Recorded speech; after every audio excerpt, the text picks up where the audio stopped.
saja dimulai materinya tentang equality jomblo. Waktu dan tempat dipersilakan saya. Baik, bismillahirrahmanirrahim. Assalamualaikum warahmatullahi wabarakatuh. Langsung saja, Wabarakatuh. karena waktunya malam tadi itu bukaannya sudah dibuka sama Mbak Moderator oleh Mbak Hasna, betul?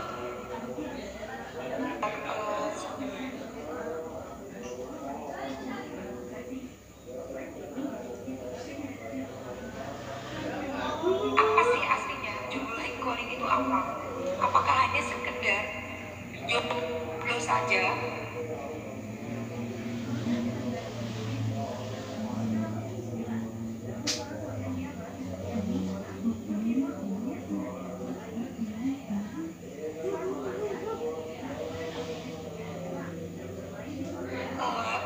Tidak punya pasangan, belum menikah atau single?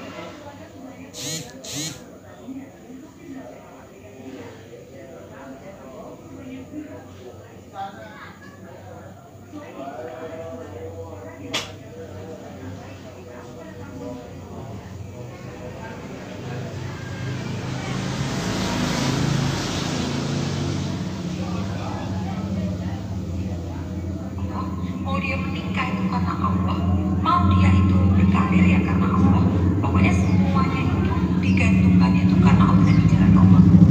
Kalau mamanya kita itu sudah menggantungkan semuanya itu betul-betul dari garis takdir Allah, maka jomblo equality itu akan menjadi jomblo yang bahagia, bukan jomblo yang bukan jodoh ya.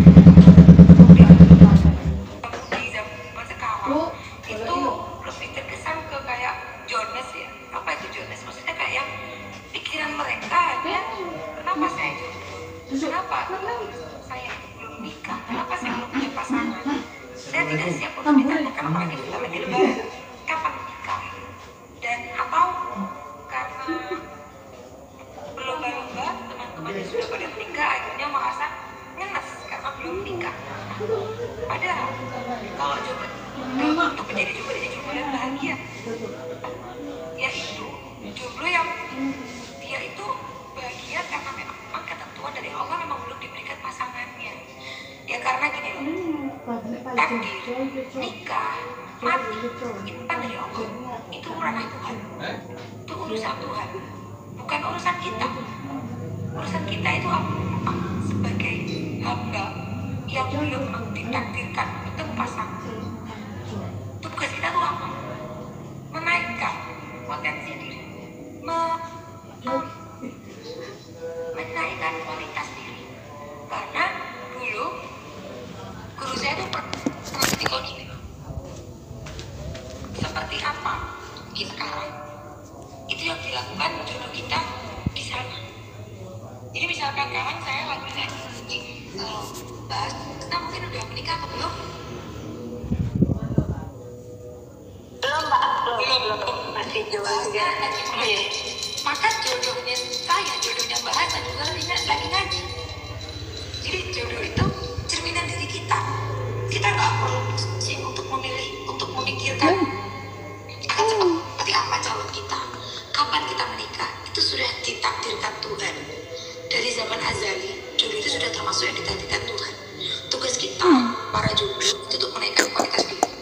Kalau kita hanya baper terus, hanya ngenes terus, hanya dikit-dikit ikut-ikut tren yang galau-galauan ngenes kayak gitu, atau malah menye-menye, atau malah kita sebagai wanita itu memberanikan diri untuk merendahkan diri kita, menghilangkan rasa malu kita dengan cara mengemis kepada laki-laki, itu akan menurunkan harga diri kita, tidak menjadi equality. Lebih baik kita itu mementingkan kewajiban yang seharusnya kita lakukan sebagai hamba, yaitu ibadah, mengaji, mencari ilmu. Karena kalau itu kan sudah didengarkan Allah tuh, kita kalau nggak belajar kita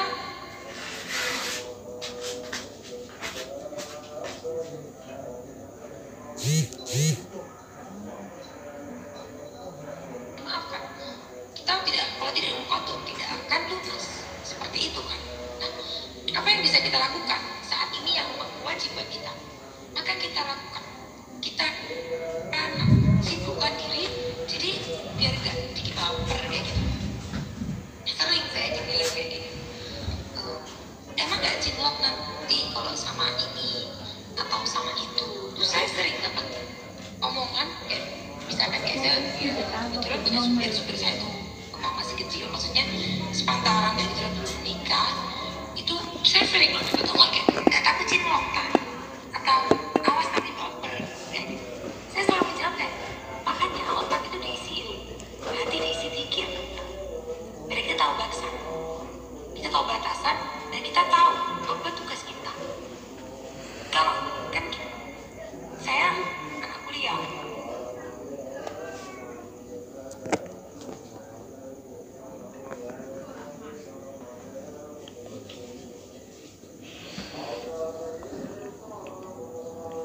atau bersuatu non-mahram. Bagaimana cara menjaga diri kita agar tetap menjadi jomblo equality? Ya dengan cara tugas kita di situ apa? Misalkan tugas kita itu notulen atau darah atau memang kita sebagai apa? Ya udah, kita laksanakan tugas kita belajar, kita berkarya sudah. Kita kalau sedang slow atau apa, tingkatkan kewajiban sebagai hamba, yaitu selebihnya gak usah terus menyandarkan diri kita ke mahal, menyandarkan kayak habis kita musik, kita punya keras si A, kita musik, kita senang banget sama si A, akhirnya kita menggantungkan harapan kepada dia. Terus ketika dia tidak bisa kita dapatkan, kita dapat, itu berarti bukan jomblo yang bahagia. Maka begitu dengan hal yang bermanfaat, kita akan lupa kalau kita itu jomblo. Ketika dibuat bercandaan aja, misalkan kayak mau lebaran, kapan nikah, itu kan sering banget dapat omongan seperti itu. Ya karena itu urusan Tuhan, dibuat bercandaan, besok kalau nggak hujan, itu aja. Besok minggu kalau nggak hujan, besok sabar separingi pangeran. Itu orang buyunan Jawa kan seperti itu.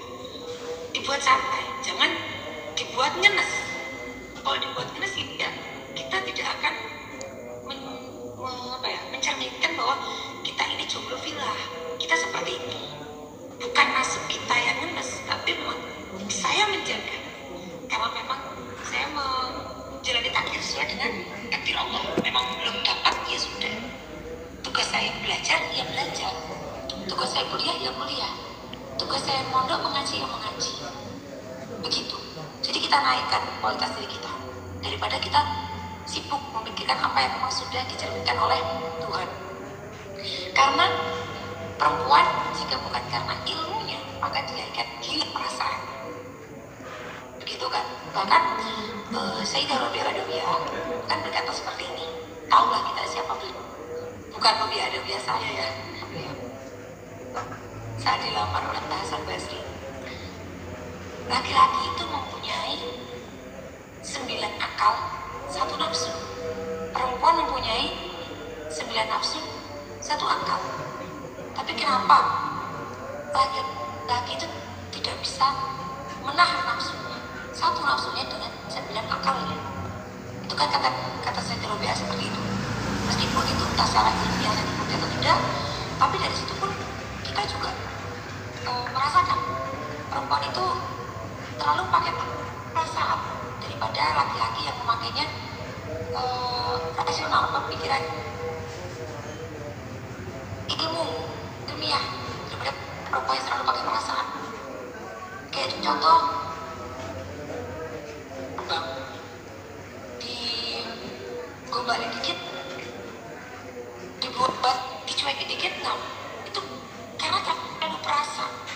Makanya kita sebagai orang yang jomblo, maksud saya sebagai jomblo itu harus, perempuan itu jika tidak mengisi otak dengan ilmunya, dia akan gila dengan perasaannya.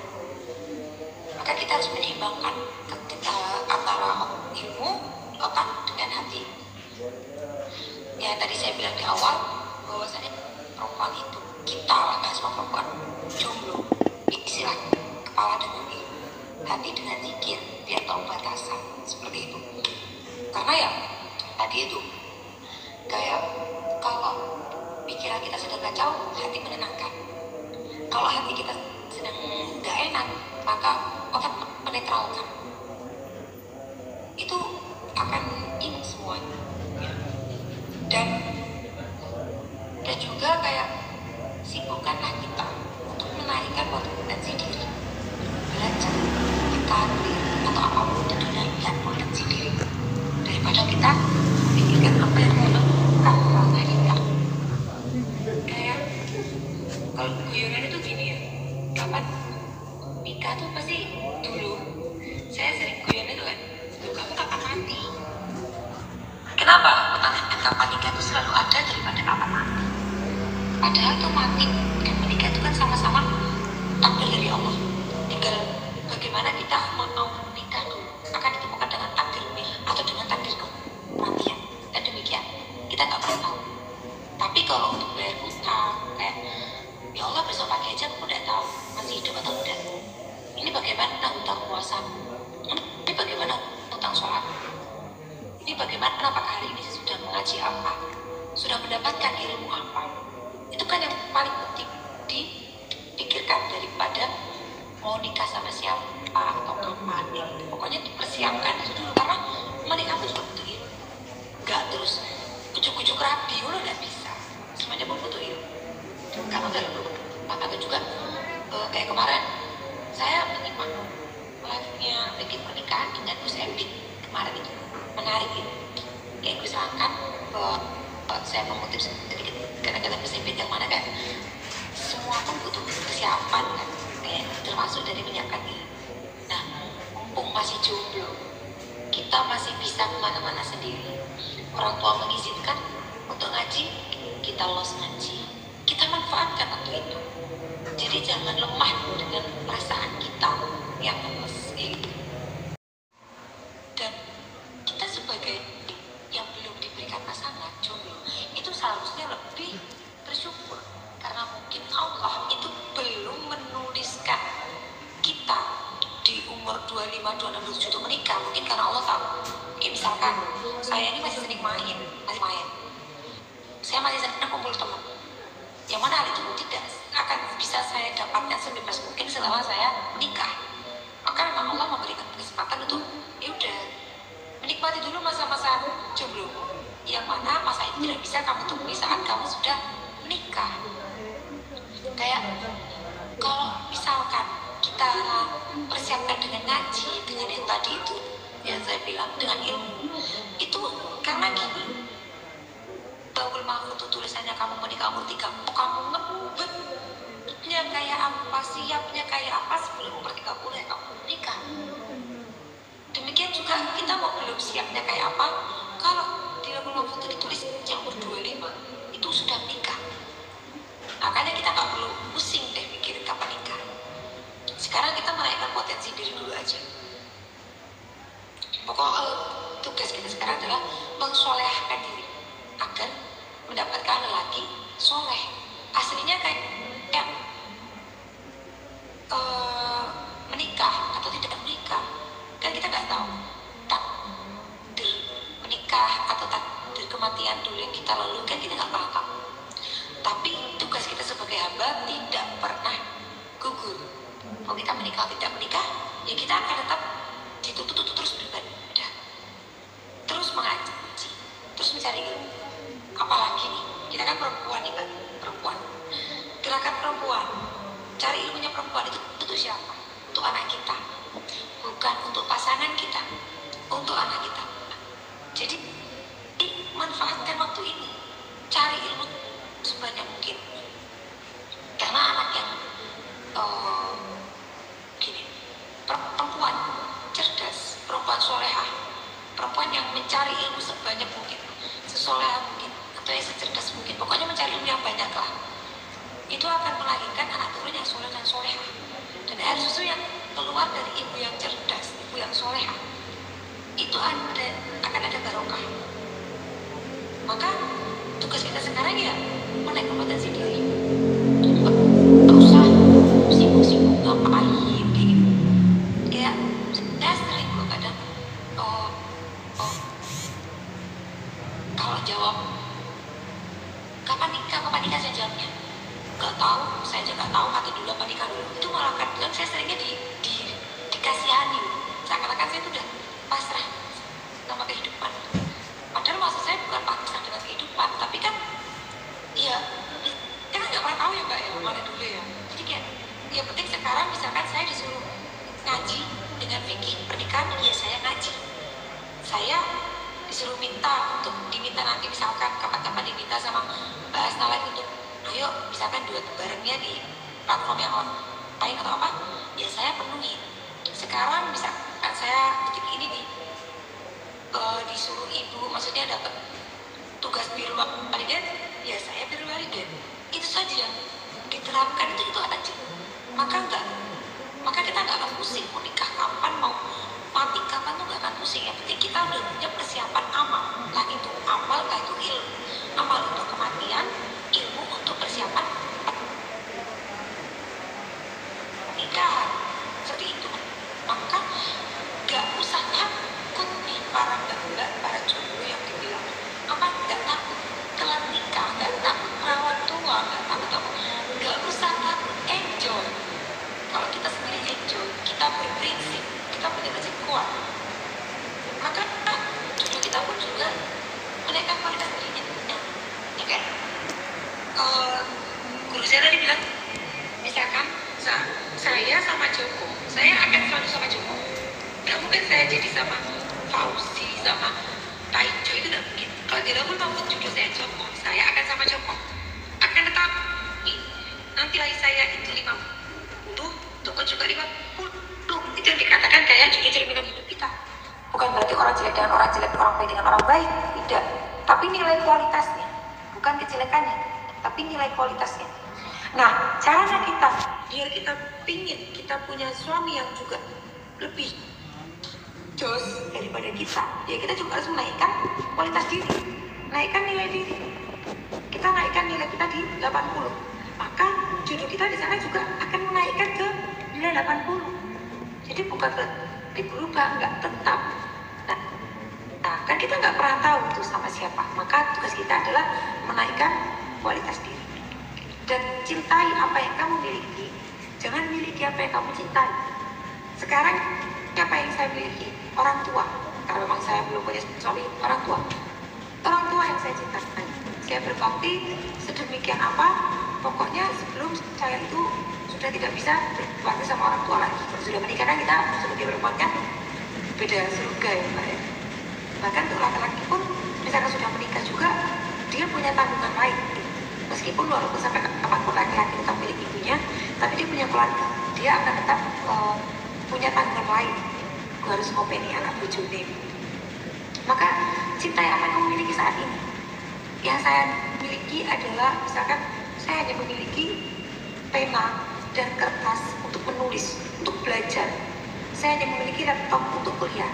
Iya, itu yang saya cintai. Maksudnya pekerjaan itu yang saya cintai. Tidak usah malah atau mencintai apa yang belum saatnya kamu miliki dan belum kamu miliki. Karena kamu akan mendapatkan kualitas diri.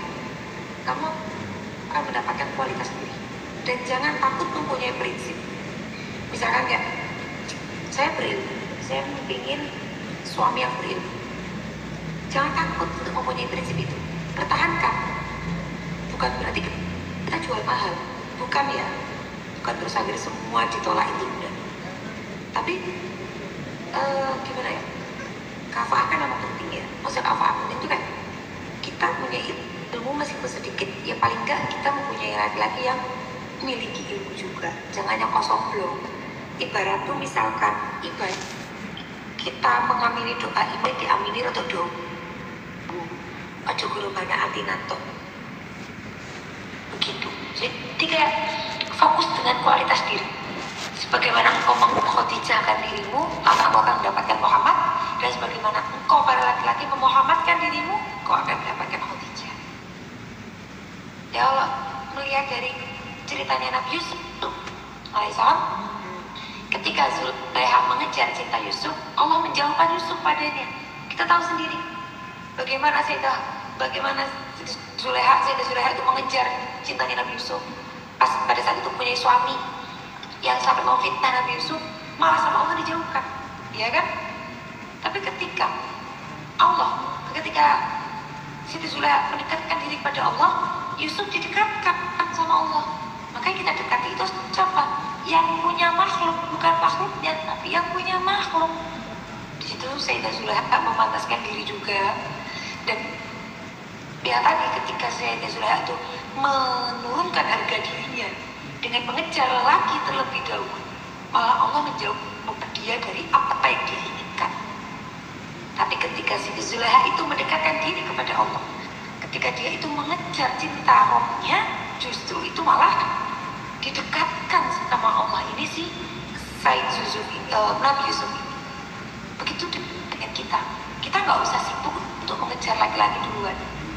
Suka sama laki-laki, kita harus mengungkapkan atau enggak, Kak? Sering saya tuh dapat pertanyaan, Kak, saya suka sama laki-laki ini, saya harus mengungkapkan atau tidak dengan perempuan? Saya selalu bilang, nggak usah diungkapin, jaga harga diri. Tapi sakit kalau nggak diungkapin. Tapi gini, kamu fokuslah kemana gitu, fokus cari ilmu, fokus apa, fokuslah, maka itu akan hilang sendiri. Daripada kamu sudah menautkan hatimu kepada dia, kalau sudah terlanjur ditautkan, ketika tidak bertaut, jadi kita tuh asli sakit hati. Para jomblo-jomblo yang kesini, sakit hati itu bukan karena disakiti cowok asli, bukan karena dia tuh disakiti oleh perasaan, itu bukan, tapi dia dihancurkan, disakiti oleh harapannya sendiri. Suruh siapa berharap begitu. Jadi tetap kita harus yakin dengan potensi diri kita gali bakat kita punya apa. Saya ada jalannya di dakwah, saya fokus di dakwah, jalannya di karir, fokus di karir, jalannya membantu orang tua berdagang atau bisnis, fokus di situ.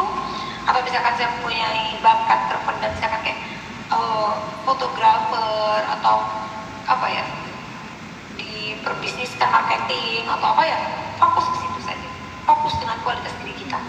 Yakin bahwasanya semakin naik kualitas diri kita, akan semakin naik pula kualitas jodoh kita.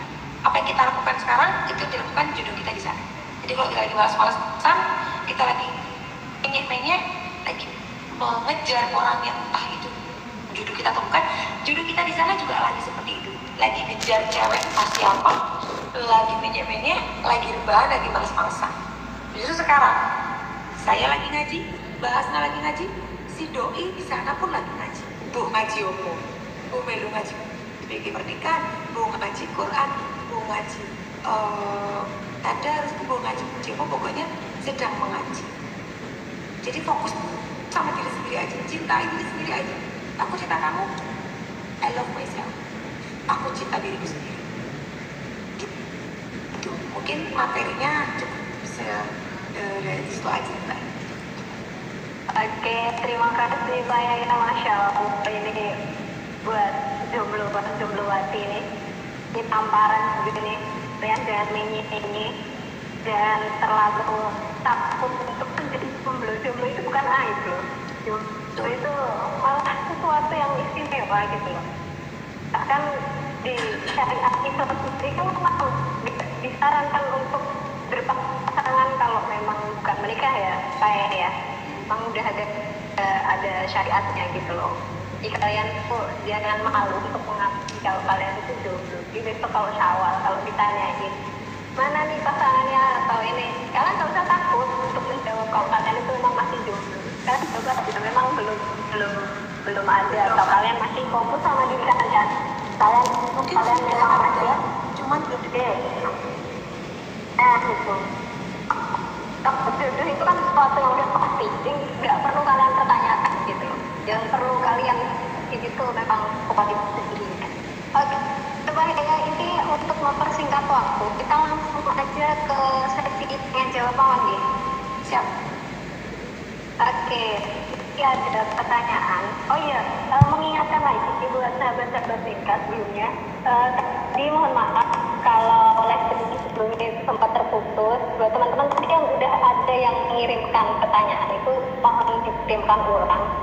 Kemudian buat teman-teman yang belum tahu dan pengen bertanya kepada kepada Pak Yaya, silahkan tulis pertanyaannya di kolom pertanyaan yang ada tanda tanya itu ya. Nanti saya baca di situ. Oke Pak Yaya, kita ke pertanyaan pertama dulu. Niki, bagaimana cara mengenal value diri dan cara untuk meningkatkannya? Kan ada juga nih teman-teman yang masih bingung sebenarnya ini saya nih value itu seperti apa sih gitu, masih bingung mengenali dirinya sendiri gitu loh. Gimana cara mengenalinya dan ketika sudah tahu itu gimana cara meningkatkannya? Untuk pakai waktu dan tempat dipersilakan. Baik, bismillahirrahmanirrahim. Cara kita mengetahui value diri kita nilai itu bagaimana? Karena kadang kita juga belum tahu bagaimana atau seperti apakah value kita. Kalau saya sendiri pun aslinya saya juga belum tahu apakah yang jalan yang saya tempuh ini sudah sesuai dengan value saya atau belum. Cuma saya selalu memegang dawuhnya dari kiai saya, dari guru-guru saya bahwasanya mengajilah, datanglah ke majelis taklim, datangilah guru. Maksudnya kadang dari situ kan kita akan mengetahui bahwasanya oh saya ini ternyata tanpa perlu bertanya, kadang kita mendengarkan penjelasan dari beliau-beliau saja. Kan kalau datang ke pengajian kita akan tahu, oh ternyata saya kurangnya di sini. Saya tuh ternyata kurangnya di sini. Ibarat luka, kalau terluka di tangan, kena betadine, yang paling perih bagian mana? Bagian lukanya, bukan bagian yang tidak luka. Maka kalau kita datang ke suatu pengajian atau suatu majelis ilmu, bukan cuma pengajian, entah itu di sekolah, kuliah atau apapun, kok kita merasa ada yang kurang dari diri kita, mungkin disitulah yang harus kita perbaiki. Kita fokus aja dalam memperbaiki diri dulu. Jadi tanpa perlu kita itu harus menaikkan apa yang sudah menjadi kelebihan kita.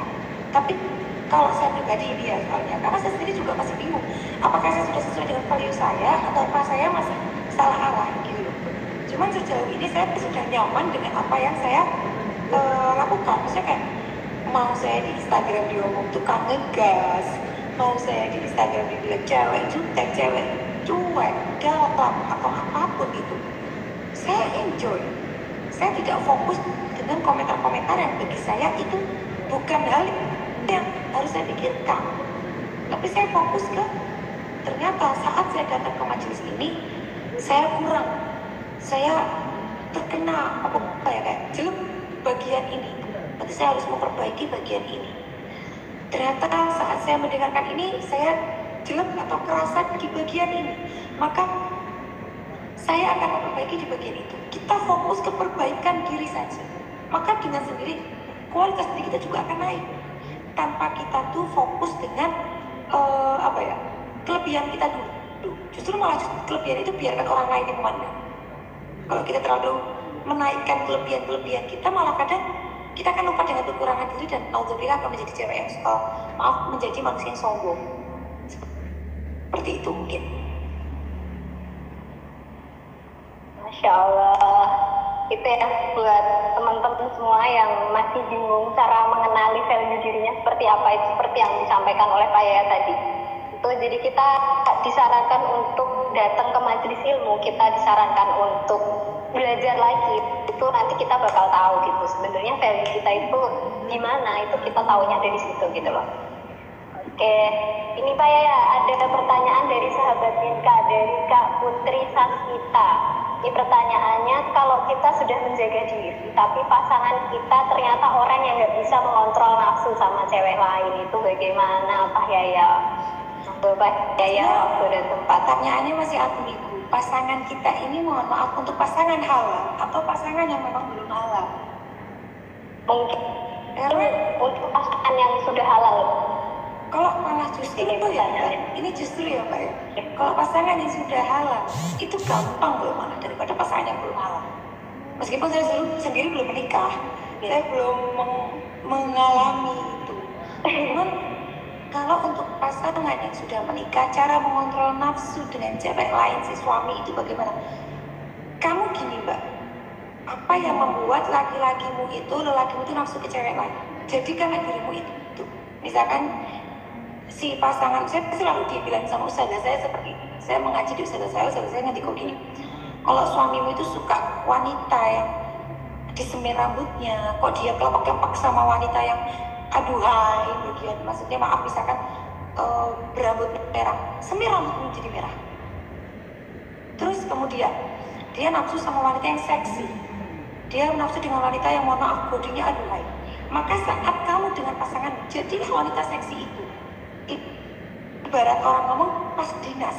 Makanya kadang wanita ada namanya baju dinas atau apa itu kan.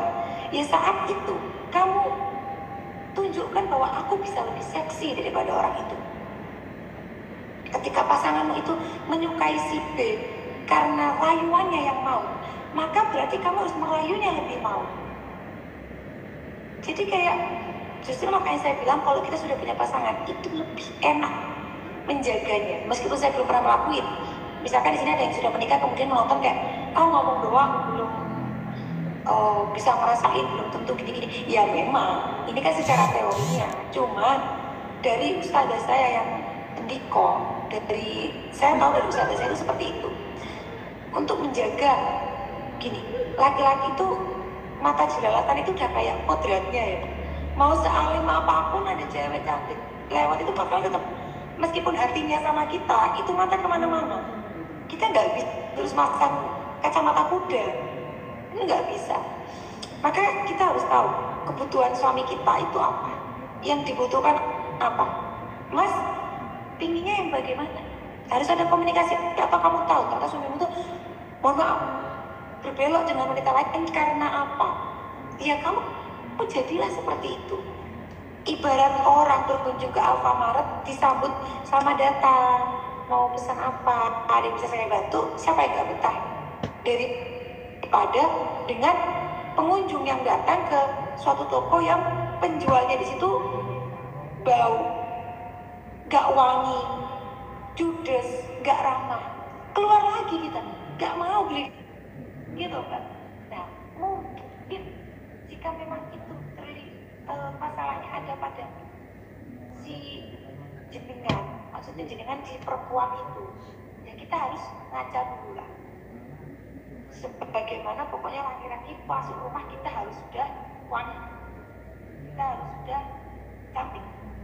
Kalau perlu laki-laki masuk rumah, kalau memang tidak ada siapapun, misalkan cuma ada dua, langsung pakai baju dinas, pakai UKC, langsung pakai, misalkan kita keluar pakainya abaya, pakai rapat, tapi di rumah kita kalau perlu pakai pakaian yang seksi pun langsung pakai aja depan suami. Rayu dulu suami. Perempuan yang rayu laki-laki dulu langsung surga. Perempuan dulu kata menurut saya gak mau cari neraka sama surga. Neraka tolak aja ajakan suami tanpa kamu tuh punya alasan kuat. Tolak surga, tawar aja, nawarin dulu. Itu. Jadi kalau memang karena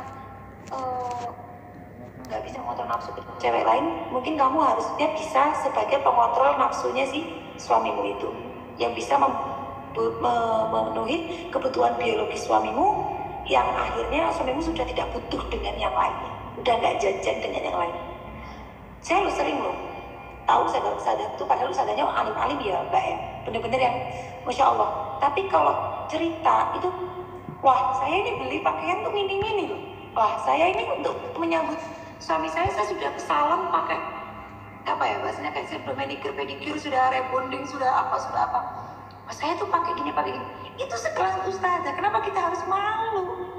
Justru kita harus, pokoknya tadi, jangan sampai kebutuhan biologis laki kita itu disalurkan ke yang lain. Dia suka perempuan seksi, jadilah seksi di mata dia. Dia suka perempuan pirang, jadilah pirang di mata dia. Pokok kita harus menjablaikan diri di depan laki-laki, biar di laki-laki suami, biar kebutuhannya itu hanya kepada kita dan sudah tidak butuh ke yang lain, seperti itu. Oke, terima kasih Pak Yaya atas jawabannya. Ini catatan buat ini ya, para sahabat-sahabat nikah yang cewek ya terutama ya, itu ilmu buat nanti ketika sudah menikah. Itu ilmunya itu seperti itu diingat-ingat, jangan sampai lupa. Makanya tadi saya bilang lebih enak yang sudah menikah daripada yang belum menikah. Nah itu, yang belum menikah itu ingat ya, fokusnya sama diri sendiri. Tadi Pak Yaya udah bilang itu. Kalau fokusnya ke diri sendiri, sama pasangannya kita yang belum menikah, pasangannya nafsu ke orang lain, tinggalin, udah selesai. Mumpung belum jadi suami kan? Nah itu, ingat-ingat ya, yang belum nikah fokusnya ke diri sendiri, yang sudah menikah itu tadi ilmunya udah dibocorkan sama apa ya, seperti itu. Oke, ini kita langsung saja lanjut ke pertanyaan selanjutnya ya Pak ya. Ini ada pertanyaan, bagi umat Islam, menikah merupakan amalan yang sangat dianjurkan dan bagian dari sunnah Rasulullah Shallallahu Alaihi Wasallam. Pernikahan juga merupakan jalan bagi sepasang pria dan wanita untuk mendapatkan ketentraman lahir dan batin. Tapi mungkin ada sebagian muslim yang memutuskan untuk melajang. Ini mesti banyak penyebabnya. Bisa bermacam-macam juga, seperti mungkin mereka tidak ingin sibuk dengan urusan rumah tangga, atau merasa lebih nyaman sendiri tanpa pasangan, atau mungkin ingin merasa lebih bebas tanpa harus terikat hubungan pernikahan. Sebenarnya bagaimana Islam memandang hal demikian? Apakah hal demikian ini dilarang ataukah diperbolehkan? Bagaimana Pak ya, sudah menangkap poinnya? Ya, sudah. Oke. Monggo Pak ya, waktu dan tempat dipersilakan. Bismillahirrahmanirrahim. Fenomena lebih baik melajang daripada mempunyai pasangan, takut dengan hal-hal yang memang belum terjadi. Bagaimana Islam itu memandang? Kalau melihat dari hadis Nabi yang mana kalau kamu meniru saya Nabi, maka menikahlah. Karena separuh dari agamamu akan sempurna. Demikian kan? Kalau tidak, maka bahkan saya sedikit ingat, mungkin mohon maaf kalau banyak lupanya, pernah menceritakan guru saya, itu kayak ada sahabat yang itu memilih untuk tidak menikah. Maka kayak sama Nabi tuh nggak akan diginiin kayak eman loh, kayak gitu loh. Maksudnya kayak kamu tuh nggak akan mendapatkan ibadah yang hanya bisa kamu lakukan ketika kamu sudah menikah. Dan untuk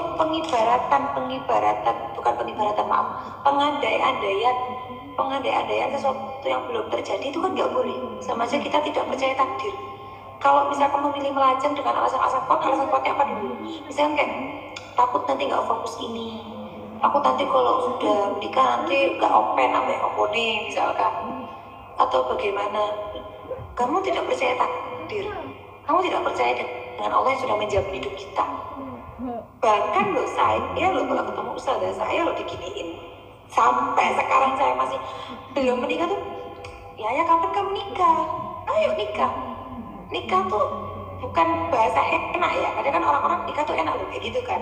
Enggak, tapi gini, ayo menikah biar kamu merasakan jihadnya orang yang menikah. Maksudnya bagaimana jihadnya menikah ustazah? Kamu akan tahu nanti rasanya. Sekarang kamu tuh kalau masih jomblo, ibadah sunnah tuh gampang. Mau sholat malam, mau sholat sunnah tuh gampang. Kalau udah nikah, lagi sholat mau, sholat sunnah mau, sholat tasbih, suaminya minta, gimana? Mana yang harus kita lakuin? Wajiban dulu. Kita mau sholat tahajud, anaknya ngerengek, kita nyusulin anak dulu tuh. Akan banyak ibadah-ibadah yang pahalanya lebih berlipat ganda ketimbang kita jomblo, yang mana ditemukan saat menikah. Maka saya, guru-guru saya termasuk yang menganut aliran penikah, bukan yang menjomblo. Maksudnya tuh kayak mungkin untuk orang-orang yang memilih sendiri dengan alasan-alasan tertentu, mungkin ada, dan mungkin ada ulama juga yang memperbolehkan dengan alasan-alasan tertentu. Tapi kalau yang sang sa'ilah itu, yang sang sa'il itu bertanya kepada saya mengikuti ajaran guru-guru saya, maka menikahlah. Tapi bukan berarti tujuan akhir kita adalah menikah. Enggak, menikah itu bagian dari kehidupan kita. Menikah itu bagian dari proses kehidupan kita sampai kita menemui ajal. Itu kan tak ada pernikahan, tak ada apa. Itu bukan tujuan. Jangan itu tujuannya untuk menikah tidak. Kembali ke tadi, kita fokus ke diri kita sendiri aja. Dan saatnya kita menikah, menikah. Tanpa kita harus takut dengan rezeki, takut dengan badan kita yang melebar, takut dengan emosional kita yang tidak terkontrol, atau dengan takut yang lain. Tenang, karena Allah sudah memasukkan pernikahan ke dalam proses kehidupanmu, maka Allah sudah menjamin bahwa kamu mampu. Kan kembali lagi ke la yukallifu Allahu nafsan illa wus'aha. Kita Apa yang ditakutkan lagi kalau kita punya Allah? Makanya di awal tadi materi saya bilang, jomblonya filah, menikah juga filah. Kalau semuanya karena Allah, kita tidak akan takut apapun takdir Allah. Naudzubillah, salimna, kalau misalkan adanya perceraian atau adanya perpisahan, itu bagian dari kehidupan juga. Sebelum kita menemukan cinta sejati kita, ya kayak Sayyidah Khadijah tadi, nikahnya akhir, banyak yang dilalui, ternyata dapatnya paling baik-baiknya lelaki. Begitu. Oke, terima kasih Pak Yaya atas jawabannya. Jadi untuk pertanyaan tadi itu jawaban Pak Yaya itu menikahlah. Itu biar biar tahu rasanya jihadnya ketika menikah itu seperti apa. Jangan takut sama nanti kehidupan setelah pernikahan itu bakal seperti apa. Itu Allah udah menjamin semuanya gitu. Jadi jangan takut untuk menikah. Jadi jawaban dari beliau ini udah jelas banget ya. Jadi jangan takut untuk menikah. Gitu. Oke, kita lanjut ke ini loh Mbak, nambahin dikit ya. Itu kadang ada yang nambahin yang orang menikah, nikah kamu udah siap belum? Nikah itu belum ntar ketemu sama mertua yang galak, belum lagi sama gini. Itu katanya kalau orang malah ngomongin gak enaknya nikah, itu dia tuh aslinya lagi curhat, nyari temen. Justru kalau dia itu baik-baik aja, dia yang diomongin ayo nikah yuk, cepet, maksudnya enak belum. Nah, makanya kita kan butuh persiapan, karena menikah kan ibadah seumur hidup. Pasti ada aja ntar cobaannya. Ya cobaannya juga seumur hidup. Masih banyak cobaannya belum dicobain. Jangan kita takut karena omongan orang yang nikah ntar gini loh. Dia tuh aslinya curhat, guys. Mungkin pernikahan itu gagal gini cari teman. Nah, kalau kita sudah mempersiapkan diri, maka ya udah persiapan aja deh. Bakalan nikah tuh akan banyak lagi cobaan yang belum dicobain. Tapi kalau kita sudah siap, insya Allah kembali lagi ke yang tadi, la yukallifullahu nafsan illa wus'aha, pasti Allah akan bantu, gitu. Nah, itu buat teman-teman ya, diinget-inget ya tadi pesan dari Pak Yai ya seperti itu. Jadi jangan takut untuk menikah. Terus buat teman-teman yang sudah menikah, kemudian apa istilahnya, menularkan ketakutan ya Pak Yai, menularkan ketakutan buat yang lain itu, ya janganlah seperti itu gitu loh, kasihan gitu buat teman-teman yang belum menikah. Jangan ditularkan ketakutan kalian itu, jangan ditularkan ke teman-teman yang belum menikah. Terus seperti itu. Kita mungkin bisa lanjut ke pertanyaan berikutnya ya Pak ya. Oke, pertanyaan berikutnya ini dari sahabat Minka Kak Hafid. Ini cara menundukkan nafsu dari diri bagaimana? Nah, kan sebagai laki-laki sudah pasti ada hasrat untuk mengejar. Ini dari Kak Hafid. Itu berarti yang laki-laki yang kata.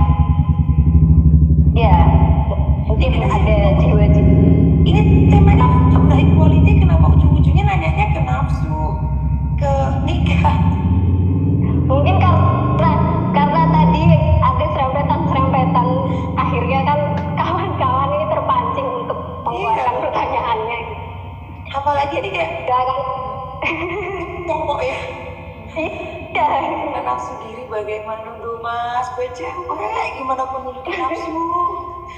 Aduh, ini kalau pertanyaan ini ada di Q&A saya di story, nah jawabnya kalau saya jadi laki, saya tanya dulu ya ke diri saya. Enggak. Ini pasti kemarin waktu pas epic ini, pas ini, beliau kan laki-laki. Mungkin kelewat deh Pak ya. Iya, kayaknya mas kamu kemarin kemana aja waktu pas epic live? Cewek yang ditanyain cewek, coy. Nafsu diri sebagai laki-laki. Jawab apa? Saya kan dari tadi kan Pak Yaya memberikan nasihat itu kan lebih ke para cewek-cewek gitu Pak ya. Jadi yang para cowok-cowok ini pengen gitu loh dinasihati juga gitu. Mungkin seperti itu. Mas, tak nasihati apa ya mas. Silakan Pak Yaya. Sebatas teori yang saya tahu ya Mbak. Iya. Dipakai monggo, enggak ya monggo. Karena sekali lagi saya tidak membahas apa yang belum saya lakukan, tidak membahas apa yang tidak saya ketahui. Jadi mungkin sedikit yang saya tahu saja, tapi bukan berarti ini bisa lo hilang pertanyaannya ya. Mana pertanyaan? Nih. Mana tadi pertanyaannya? Tentang bagaimana cara menundukkan nafsu bagi laki-laki. Iya Pak ya. Pertanyaan udah hilang. Jadi bagaimana cara menundukkan nafsu diri kan dalam diri laki-laki itu kan ada hasrat untuk mengejar seperti itu Pak ya. Itu bagaimana cara untuk menundukkan? Tadi kan yang cewek-cewek udah dinasihatin nih untuk fokus ke diri sendiri, jangan baper, jangan ini gitu loh. Untuk yang cowok-cowok ini seperti apa nih? Jangan baperin misalkan atau Jangan baperin. Wow. Jadi ini ya Mas, kalau saya belajar dari perkataan kakak saya, karena saya juga mempunyai abang laki-laki. Kalau abang saya ditanyain bagaimana cara jombloan untuk mengejar cintanya biar tidak salah, dan atau bagaimana caranya untuk kayak menunjukkan hasrat yang pasti kan ingin mengejar, tapi bagaimana? Kalau kata abang saya tadi, ya kalau kamu siap menikah, kamu sudah pasti dengan pilihanmu, ya wes, ayo kejar. Malah maksudnya kayak apa ya, bukan nembak ya, nembak itu kesannya buat orang pacaran, seriusin.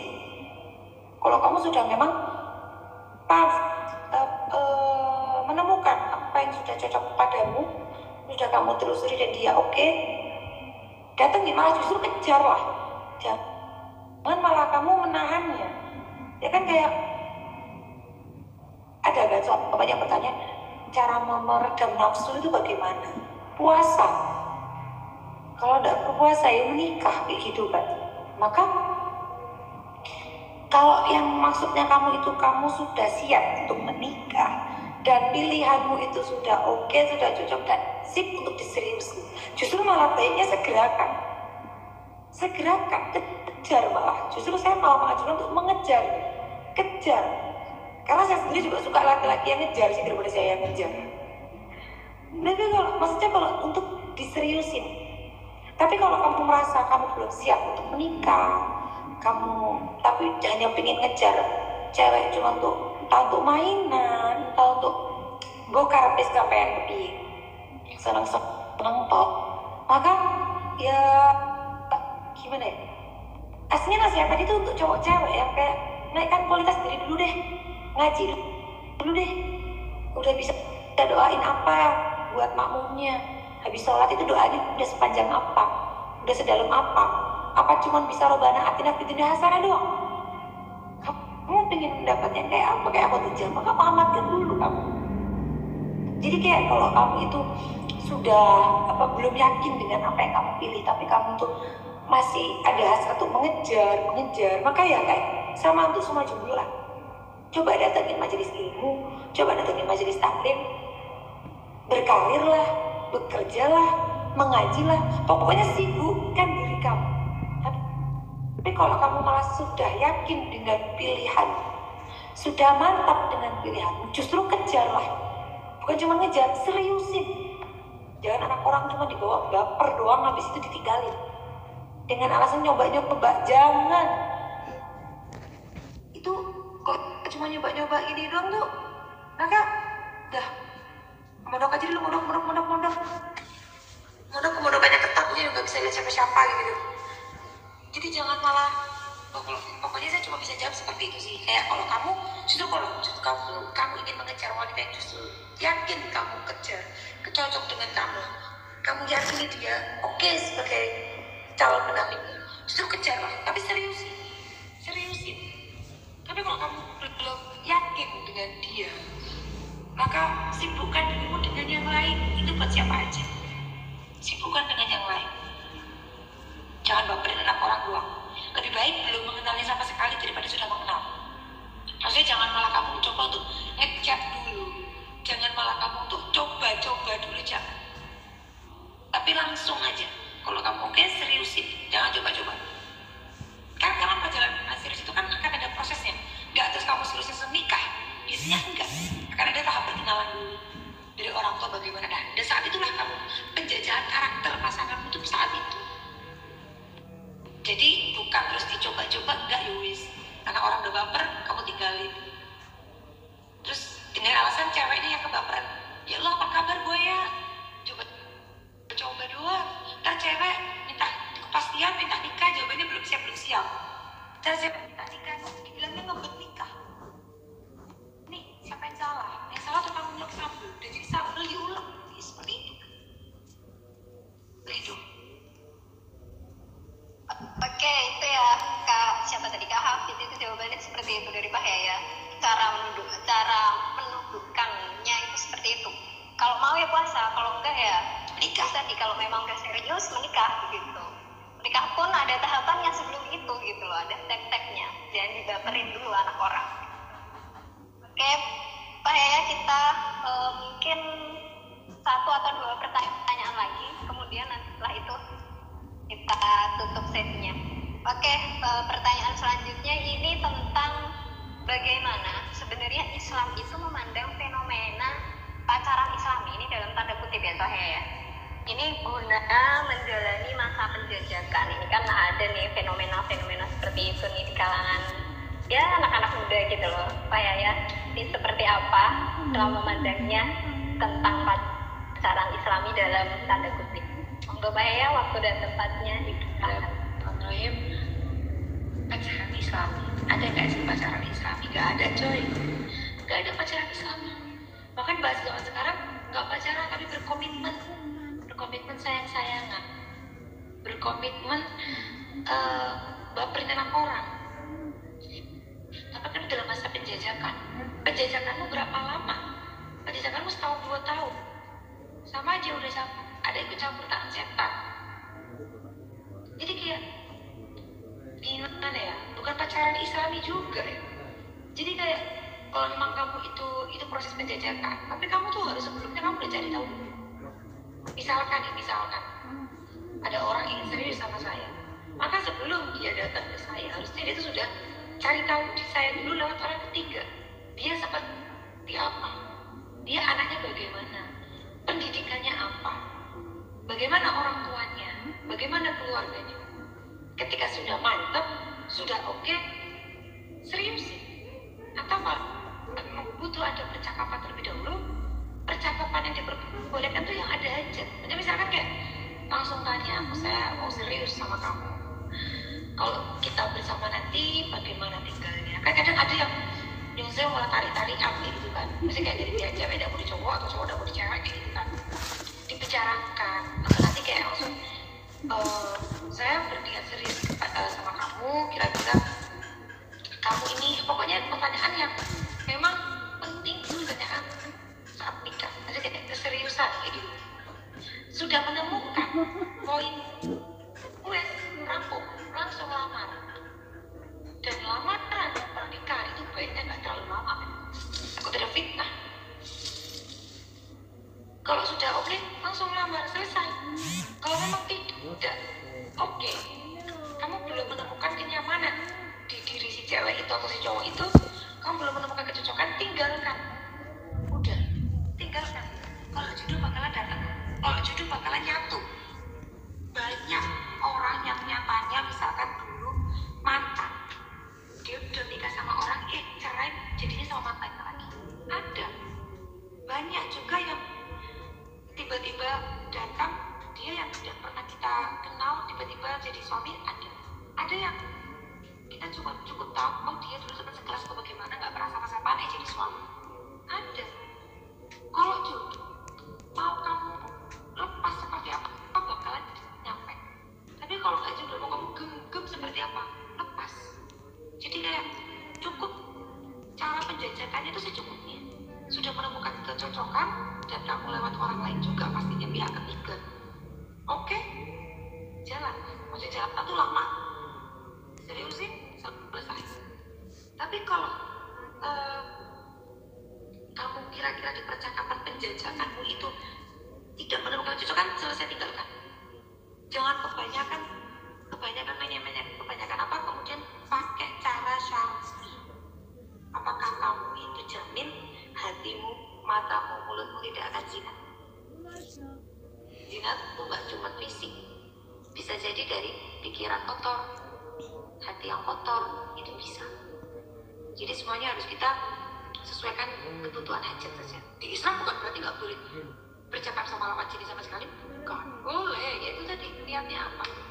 Ini yang biasa dilakukan, dipakai oleh adat kami Kalau di adat syar'i habaib gitu ya Mbak ya, syarifah itu kan kebanyakan malah perjodohan kebanyakan. Itu pakainya pihak ketiga sih kebanyakan. Ya misalkan saya mau sama si A, aku cewek sih, misalkan si A mau sama saya, nanti entah orang tuanya si A yang cari tahu saya atau si A cari tahunya lewat kakak saya, lewat orang lain yang dekat dengan saya, cari tahu tentang saya. Baru kalau terus kemudian saya ditanyain mau nggak sama ini, mau, kasih fotonya, tukar foto, percakapan secukupnya, oke langsung datang ke kamar selesai. Biasanya kami seperti itu. Maksudnya tidak ada namanya kan kesuwenang percakapan tapi nggak dirapi-rapi dengan alasan masih menjajakan, tapi menjajakan 2 tahun 3 tahun. Itu namanya jodoh anak orang, apa jagain jodoh orang. Jadi sesuai kebutuhan saja. Oke, itu jawabannya. Jadi di dalam Islam itu nggak ada pacaran kami itu sebagai masa penjajakan. Yang ada itu ya ketika taat itu ada pihak ketiga yang saya tahu juga seperti itu. Di taat pun ada pihak ketiga, itu nggak boleh hanya di 2 orang ini aja, itu nggak boleh seperti itu. Oke, kita mungkin ini pertanyaan terakhir ya Pak ya dari sahabat Linkan ini, dari Kak Nadia. Bertanya Syarifah, apakah boleh berdoa kepada Allah mengenai kriteria jodoh dengan sedetail mungkin? Pertanyaannya seperti itu. Ini ya sering pertanyaan Tempat. Ini pertanyaan yang paling sering ditanyakan justru ya, boleh nggak sih kita itu meminta spesifik jodohnya tuh bener-bener yang detail gitu ke Allah. Kalau dibilang boleh, namanya berdoa, siapa yang nggak ngebolehin ya? Berdoa mah boleh-boleh aja, tapi sebanyak apapun kamu meminta kepada Allah harusnya imbang dengan sebanyak apa ibadahmu kepada Allah. Jangan maunya minta terus tahu ibadahnya bolong-bolong. Minta aja segini, ibadahnya cuma segini. Sebanyak apa kamu minta, coba, dan sebanyak apa pula ibadah. Boleh nggak kalau mintai kriteria jodoh sedetail mungkin? Jangan maksa Allah deh. Jangan maksa Allah. Allah tuh lebih tahu daripada kita. Sangat lebih tahu daripada kita. Gak usah spesifik, ya Allah minta yang hidungnya mancung, yang matanya bulat, ya Allah minta yang bibirnya seksi, ya Allah minta yang pipinya cabi, ya Allah minta yang tinggi, yang gede dhuwur, yang putih, yang ya Allah minta yang ini, ya Allah minta yang kaya, ya Allah minta yang punya rumah sendiri, ya Allah minta yang mobilnya Alphard, ya Allah gak usah deh. Ya Allah saya minta yang lulusan pondok ini, ya Allah saya minta yang lulusan kuliah ini. Gak usah deh. Kita berharap demikian, sama aja kita tuh bunuh diri. Nanti kalau kita nggak sesuai dengan apa yang kita minta, bisa-bisa kita nyalain takdir. Ya Allah kan aku mintanya gini, aku udah kesini gini. Ya Allah kan aku pengennya gitu, aku jadinya gini, kayak gitu. Padahal Allah tuh tahu yang lebih baik untuk kamu tuh seperti apa. Maka kita nggak usah maksa Allah. Minta, berdoa itu boleh, sangat boleh. Tapi doanya itu bukan yang spesifik ke detail yang Allah pengennya ganteng, pengennya putih, pengennya kaya, pengennya S1, pengennya S2, pengennya ST-STLR. Gak usah seperti itu. Minta, ya Allah saya minta jodoh yang akhiratnya bagus, yang baik untuk saya dan saya baik untuk dia. Fiha lutuf wa afiyah. Fiha lutuf wa afiyah itu maksudnya kayak ya baik semuanya, dan apa ya, kayak saya baik, dia baik, dan menurut Allah juga baik. Ya Allah pengennya agamanya bagus, pengen yang paling gak dia bisa membimbingku. Ya Allah paling gak dia udah jangan pernah detail banget. Ini biasanya mbak-mbak santri. Ya Allah pengen yang kang santri. Ntar kalau pada petang santri gak mau, sering saya dapat pertanyaan mbak, ya Allah maksudnya bukan santri, gimana dong pak, gitu. Jadi kayak gini loh mbak, gak semua santri itu baik, dan gak semua orang yang gak nyantri itu buruk. Makanya pentingnya kita minta, ya Allah yang baik untuk saya, yang baik agamanya. Bisa jadi yang gak santri malah justru agamanya dia baik. Maksudnya kayak bisa lebih membimbing kita ke Allah. Jadi berdoa nggak salah, cuman maksa Allah itu salah. Jangan terlalu mendetail. Saya dulu juga demikian kok, tapi bukan detail. Saya dulu kayak pingin gini, pokoknya pingin yang anak pondok, pokoknya pingin yang gini, pingin yang gini. Ujung-ujungnya udah di tahap pasrah, udah kayak, udah ya Allah, udah yang baik aja buat saya. Udah ya Allah yang penting baik, yang penting agamanya baik, yang penting ibu abah ridho, yang penting ibu abah gini udah. Saya dulu juga punya kriteria mbak, kriteria dulu kayak harus santri. Sampai saya tuh dicap sama kakak-kakak saya tuh kayak, kalau jodohmu bukan santri itu gimana? Masa nggak mau?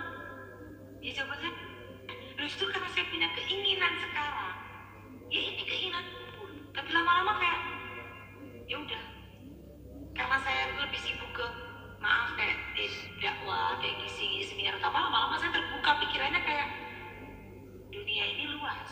Ternyata banyak juga santri yang gak baik, banyak juga yang gak santri tapi baik. Jadi lama-lama saya lepas ke keluarga saya, serah ibu abah seperti apa. Saya kalau minta sama Allah, ya Allah, saya minta yang maslahat untuk saya maslahat untuk dia maslahat untuk saya. Keluarga saya mau menerima keluarganya dan keluarga dia juga mau menerima keluarga saya. Karena menikah itu bukan tentang dua hati, tapi tentang dua keluarga. Itu yang paling penting. Maka mau dia bentuknya seperti apa, mau dia tidak cakep atau bagaimanapun, mau dia tidak cantik apa, pasti akan ada kelebihan lain yang Allah berikan untukmu, itu untuk melengkapi dirimu. Kan dulu saling melengkapi. Jadi kayak entah dia seperti apa, tidak seperti yang kau inginkan, tapi ada sisi kelebihan yang akan membuatmu kayak, oh aku ini emosi, dia ini sabar, ternyata ini yang aku butuhkan. Oh aku ini orangnya gak ngambekan, ternyata dia ini bisa mencairkan suasana. Oh ternyata keluargaku saya buat sama dia karena dia itu bisa membawa saya lebih dekat dengan Allah.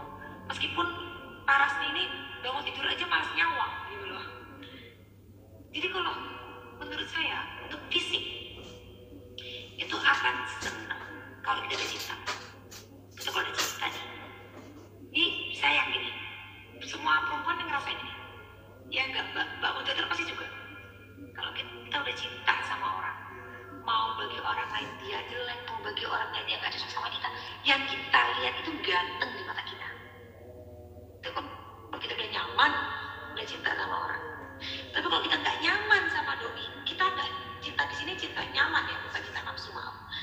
Kita nggak cocok sama doi, dia seganteng Reval Hamid, seganteng Randy Pangalila, seganteng Umar Daniel, kita ngelihatnya bodoh amat. Aku lebih suka kayak si Denny Cagur, aku lebih suka kayak si ini. Jadi semua itu akan saling melengkapi. Kita kalau simpulannya adalah boleh nggak? Boleh. Kata siapa berdoa nggak boleh? Boleh. Tapi berdoa jangan maksa Allah, karena Allah asli lebih tahu apa yang kita butuhkan. Berdoa yang memang untuk keseluruhannya aja, kayak ya Allah berikan yang maslahat, berikan yang baik buat saya, yang baik untuk keluarga, yang baik untuk keluarga saya. Ya Allah datangkan di waktu yang tepat, saat saya siap dan dengan kapasitas yang memang sudah siap. Doanya yang baik-baik demikian, nggak usah sedetail-detail mungkin. Kalau mau detail, mau banyak berdoa nggak apa-apa, tapi ibadahnya harus lebih dari doa-doa. Jangan banyak meminta tapi nggak banyak bersujud, gitu. Oke, terima kasih Pak Yaya atas jawabannya. Jadi seperti itu ya Kak Anandia ya, yang disarankan oleh Pak Yaya itu kalau bisa itu berdoa detail boleh, tapi ya harus diimbangi sama ibadahnya yang harus banyak juga gitu. Atau kalau mau itu berdoa secara umum, tapi bisa mencakup semuanya. Itu malah lebih bagus gitu. Berdoa secara umum, tapi bisa mencakup semuanya gitu. Nggak perlu didetail-detailin gitu. Oke, sahabat-sahabat Niska, ini kita waktunya sudah habis. Kita udah di akhir sesi, ini kita mungkin minta closing statement dari Pak Yaya ini tentang tema kita hari ini nih, closing statement dari Pak Yaya. Monggo Pak Yaya, waktu dan tempatnya tentang quality jomblo. Apa ya closing statementnya? Mungkin pesan saya buat jomblo sama jomblo. Iya seperti itu. Pesan saya aja gini ya, mumpung kamu ini masih sendiri, maka fokuskanlah diri kamu, naikkan kualitas diri kamu. Yang kamu harusnya berpikir gini, kalau saya nanti sudah menikah, saya nggak bisa melakukan ini. Kalau saya nanti sudah punya anak, saya nggak bisa gitu. Maka syukurilah apa yang kamu punya sekarang. Cintailah apa yang kamu punya sekarang. Jangan mencintai apa yang belum kamu punya. Yang sekarang kamu punya apa, dimaksimalkan. Potensimu apa yang kamu punya, dimaksimalkan. Kamu punya surga di rumahmu, orang tuamu maksudnya dimaksimalkan. Sebelum kamu berpindah surga dibuat bagi perempuan, bagi laki-laki kamu bisa bertanggung jawab atas dirimu, maka maksimalkan tanggung jawab itu sebelum kamu punyai tanggung jawab yang lain.